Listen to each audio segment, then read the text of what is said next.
নমস্কাৰ এই মুহূৰ্তত আহি পৰিছে সন্ধিয়াৰ কেইবাটাও বিগ ব্ৰেকিং নিউজ। আজি হৈছে 29 এপ্ৰিল। গোটেই অসম তথা ভাৰতৰ বিভিন্ন প্ৰান্তৰ পৰা যুগুত হৈছে কেইবাটাও গুৰুত্বপূৰ্ণ খবৰ।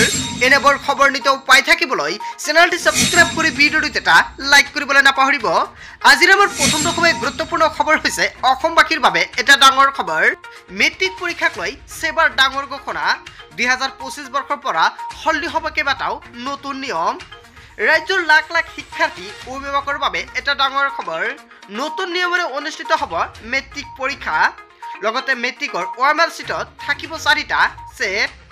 MCQ আৰু বৰ্ণনামূলক দুয়োটা ভাগতে উত্তীৰ্ণ হোৱাটো বাধ্যতামূলক। অন্তৰ্ভুক্ত হ'ব নতুন ঐচ্ছিক বিষয়। কৃত্ৰিম বুদ্ধিমত্তা আৰু ৰবটিক্স হ'ব ঐচ্ছিক বিষয়। নৱম আৰু দশম শ্ৰেণীৰ ব্যৱহাৰিক পৰীক্ষাৰ নিয়ন্ত্ৰণ কৰিব জিলা পৰ্যায়ৰ আভ্যন্তৰীণ পৰীক্ষা কমিটিয়ে। হয় বন্ধুসকল, পাঠ্যপুথিৰ পৰা প্ৰত্যক্ষভাৱে দিয়া নহ'ব গণিত আৰু বিজ্ঞানৰ প্ৰশ্ন কাকত। হয় বন্ধুসকল, ইয়াক লৈ কেইবাটাও নিয়ম জাৰি কৰা হৈছে। লগতে কৈছে নৱম আৰু দশম শ্ৰেণীৰ ব্যৱহাৰিক পৰীক্ষাৰ লগতে কেইবাটাও গুৰুত্বপূৰ্ণ নিয়ম বান্ধি দিছে ৰাজ্যৰ লাখ লাখ শিক্ষাৰ্থীৰ বাবে অভিভাৱকৰ বাবে এটা ডাঙৰ খবৰ। হয় বন্ধুসকল, যিখন নিয়ম নতুনকৈ প্ৰণয়ন কৰিবলৈ গৈ আছে ইয়াৰ বিষয়ত আপুনি কি ক'ব? যদি আপোনাৰ কিবা মন্তব্য কৰিব লগা থাকে আপোনালোকৰ মন্তব্যটো নিশ্চয় কমেণ্ট কৰি জনাবলৈ নাপাহৰিব। তাৰপিছত অসমবাসী ৰাজ্যিক জনাইছে আমাৰ 2 নম্বৰটো খুবেই গুৰুত্বপূৰ্ণ খবৰ। লগতে এটা ডাঙৰ খবৰ, অসমত জাৰি কৰা হৈছে য়েলো এলাৰ্ট। সাৱধান হওক কিয়নো ৰাজ্যত পুনৰ বতৰ লৈছে ভয়ংকৰ ৰূপ। ৰাজ্যৰ বিভিন্ন প্ৰান্তত ধাৰাসাৰ বৰষুণৰ লগতে ধুমুহা বৰষুণৰ শিলাবৃষ্টিৰ সম্ভাৱনা আৰু অব্যাহত আছে। যাতায়াত ব্যৱস্থাৰ লগতে বিদ্যুৎ সেৱা, ইণ্টাৰনেট সেৱা বন্ধুসকল ব্যাহত হৈ পৰিছে। এনেকুৱাকৈ কেইবাটাও বিদ্যুৎ সেৱা আৰু ইণ্টাৰনেট সেৱা কেৱল এয়াই নহয়, প্ৰতি ঘণ্টাত 50 পৰা 60 কিলোমিটাৰ বেগত আহিব এই ধুমুহা। আগন্তুক 5 দিনলৈ ৰাজ্যজুৰি জাৰি কৰা হৈছে য়েলো এলাৰ্ট। অহা 2 মে পৰ্যন্ত সমগ্ৰ অসমতে য়েলো এলাৰ্ট জাৰি কৰিছে বতৰ বিজ্ঞান কেন্দ্ৰৰ তৰফৰ পৰা। আজি সমগ্ৰ অসমতে জাৰি কৰা হৈছে য়েলো এলাৰ্ট।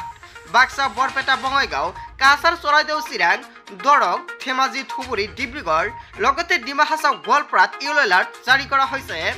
গোলাঘাট, হাইলাকান্দি, যোৰহাট, কামৰূপ মহানগৰ, কামৰূপ লগতে কাৰ্বি আংলং, কৰিমগঞ্জ, কোকৰাঝাৰ, লখিমপুৰ, মাজুলীত য়েলো এলাৰ্ট জাৰি কৰিছে। মৰিগাঁও, নগাঁও, নলবাৰী, শিৱসাগৰ, শোণিতপুৰ, দক্ষিণ শালমাৰা, মাইনকাছ আৰু তিনিচুকীয়া, ওদালগুৰি, পশ্চিম কাৰ্বি আংলঙত য়েলো এলাৰ্ট জাৰি কৰিছে। 29 এপ্ৰিলত ৰাজ্যৰ আটাইকেইখন জিলাত য়েলো এলাৰ্ট জাৰি কৰা হৈছে। 30 এপ্ৰিলত ৰাজ্যৰ আটাইকেইখন জিলাত য়েলো এলাৰ্ট জাৰি কৰিছে বতৰ বিজ্ঞান কেন্দ্ৰৰ তৰফৰ পৰা। 1 মেত ৰাজ্যৰ আটাইকেইখন জিলাত য়েলো এলাৰ্ট জাৰি কৰা হৈছে। 2 মেত ৰাজ্যৰ আটাইকেইখন জিলাত য়েলো এলাৰ্ট জাৰি কৰিছে। হয় বন্ধুসকল, এটা ডাঙৰ খবৰ, এটা গুৰুত্বপূৰ্ণ খবৰ মুকলিছে। যদি আপোনাৰ অঞ্চলত এনেকুৱাকৈ প্ৰভাৱ পৰিছে তেনেক্ষেত্ৰত নিশ্চয় কমেণ্ট কৰি জনাব। তাৰপিছত অসমবাসী ৰাজ্যিক জনাইছো আমাৰ 3 নম্বৰটো খুবেই গুৰুত্বপূৰ্ণ খবৰ। লগতে এটা ডাঙৰ খবৰ, অখিল গগৈৰ সভাত মুছলমান ৰাইজৰ আজমল মুৰ্দাবাদ লগতে বিজেপি মুৰ্দাবাদ হ'বনি। হয় বন্ধুসকল, অখিল গগৈয়ে এনেকুৱাকৈ প্ৰত্যাহ্বান জনাইছে। হাজাৰ হাজাৰ মুছলমান জনতাক শপত বাক্য পাঠ কৰালে বিধায়ক অখিল গগৈয়ে। সাম্প্ৰদায়িক বিজেপি আৰু AIUDFক ভোট নিদিবলৈ শপত বাক্য পাঠ কৰালে বিধায়ক অখিল গগৈয়ে। হাজাৰ হাজাৰ মুছলমান ৰাইজৰ জয় অসম ধ্বনিৰে কঁপি উঠিল ধুবুৰী লোকসভা সমষ্টি। অখিল গগৈৰ নিৰ্বাচনী সভাত বদৰুদ্দিন আজমল মুৰ্দাবাদ আৰু বিজেপি মুৰ্দাবাদ ধ্বনি। বদৰুদ্দিন আজমল আৰু বিজেপিক বৰ্জন কৰিবলৈ সংকল্প ল'লে মুছলমান জনতাই। মুছলমানৰ ভোট নালাগে বুলি কোৱা হিমন্ত বিশ্ব শৰ্মাই কিয় ভোট ভিক্ষা কৰি আছে? এতিয়া মুছলমান ৰাইজৰ অবিহনে বিজেপি জিকিব নোৱাৰে বুলি এনেকুৱাকৈ ডাঙৰ হুংকাৰ প্ৰদান কৰিছে। বিজেপিক আৰু বদৰুদ্দিন আজমলক ভোট দিয়া আৰু নিজৰ ভৰিত কুঠাৰ মাৰা লোৱা একে কথা বুলি মন্তব্য কৰিছে অখিল গগৈয়ে।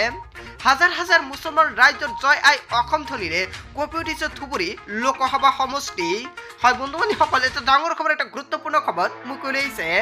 বিজেপি চৰকাৰক ভাঙিবলৈ সাজু হওক মুছলমান জনতা, এনেকুৱাকৈ হুংকাৰ প্ৰদান কৰিছে এতিয়া অখিল গগৈয়ে। বিজেপি চৰকাৰক ভাঙিবলৈ সাজু হওক মুছলমান জনতাই। যোৱা 10 বছৰে শাসনত থাকি মুছলমান লোকৰ ওচৰত অত্যাচাৰ চলালে বিজেপি চৰকাৰে। বিজেপি চৰকাৰৰ দিনত কেৱল অশান্তিত থাকিল মুছলমান লোকে। বিজেপি আৰু AIUDFক বৰ্জন কৰাটো প্ৰয়োজন। বস্তুৰ দাম বঢ়াই জনতাৰ ডিঙি চেপি ধৰিছে বিজেপি চৰকাৰে।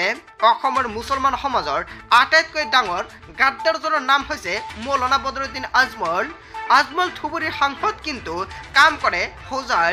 ধুবুৰীৰ জনতাক খেজুৰ, ঠাণ্ডা পানী আৰু ফু দি থাকে। বিজেপি আৰু ইউডিএফৰ মাজত বন্ধুত্ব আছে। ৰকিবুল হুছেইনৰ হৈ নিৰ্বাচনী প্ৰচাৰ চলাই আজমল আৰু বিজেপিৰ বিৰুদ্ধে এইবাৰ ৰণসংকাৰ দিলে অখিল গগৈয়ে। বিজেপিৰ কথা মতে উঠাবহা কৰে বদৰুদ্দিন আজমলে। ভাৰতৰ গণতন্ত্ৰ আৰু সংবিধান ৰক্ষা কৰিবলৈ হলে বিজেপি ইউডিএফক বিদায় দিব লাগিব। হয় বন্ধু বান্ধৱীসকল, এনেকুৱাকৈ কেইবাটাও মন্তব্য কৰিছে অখিল গগৈয়ে। বন্ধু বান্ধৱীসকল, গোটেই অসম তথা ভাৰতৰ বিভিন্ন প্ৰান্তৰ পৰা এইখিনি সৰু কেইটামান গুৰুত্বপূৰ্ণ খবৰ যুগুত হৈছিলে।